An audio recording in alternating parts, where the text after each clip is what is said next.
नमस्कार.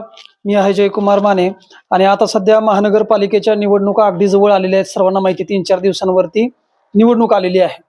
तर सर्वात महत्त्वाची गोष्ट मला तुम्हाला सर्वांना सांगायची की मतदान करा. बरोबर आहे. माझ्या मताने काहीही फरक पडणार नाही. माझ्या एका मताने काय होणार आहे? मी कशाला मतदान करू? अशा कुठलीही गोष्ट करू नका.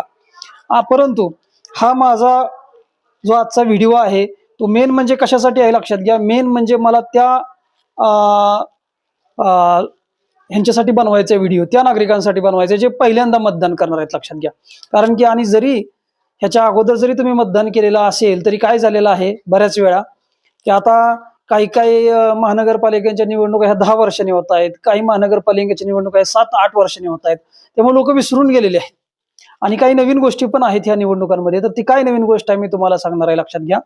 सर्वात महत्वाची गोष्ट, ज्यावेळेस तुम्ही मतदान करायला जाणार त्यावेळेस गोंधळून अजिबात जाणार नाही, लक्षात जायचं नाही. तुम्ही मतदानाच्या दिवशी तुम्ही राजा आहात, लक्षात घ्या. राजा मतदानाच्या दिवशी तुम्ही कोण आहात? राजा. मतदार हा राजा आहे, लक्षात घ्या.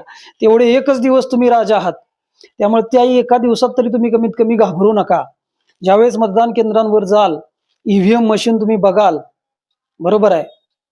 ईव्हीएम मशीन ज्यावेळेस तुम्ही बघणार लक्षात घ्या, त्यावेळेस आता काही काही प्रभागांमध्ये कसं आहे, एकदा फक्त बटन दाबून चालणार नाही, लक्षात घ्या.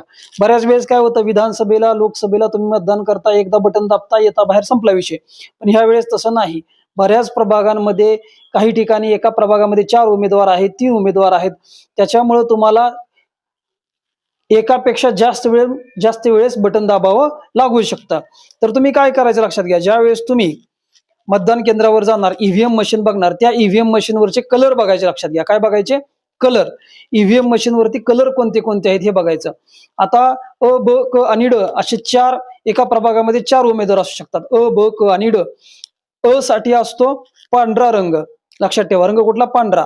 ब साठी असतो फिकट गुलाबी रंग. क साठी असतो पिवळा रंग आणि ड साठी असतो निळा रंग. बरोबर. तुम्ही रंग बघायचे. ज्यावेळेस तुम्हाला पांढरा रंग दिसेल, पांढऱ्या रंगातला उमेदवार बघायचा कुठला आहे, त्याचं चिन्ह बघायचं. जो उमेदवार तुम्हाला आवडेल त्याच्या चिन्हासमोर तुम्ही बटन दाबायचं. ह्याच्यावरती संपला नाही प्रश्न. तुम्हाला तिथं त्याच्या खाली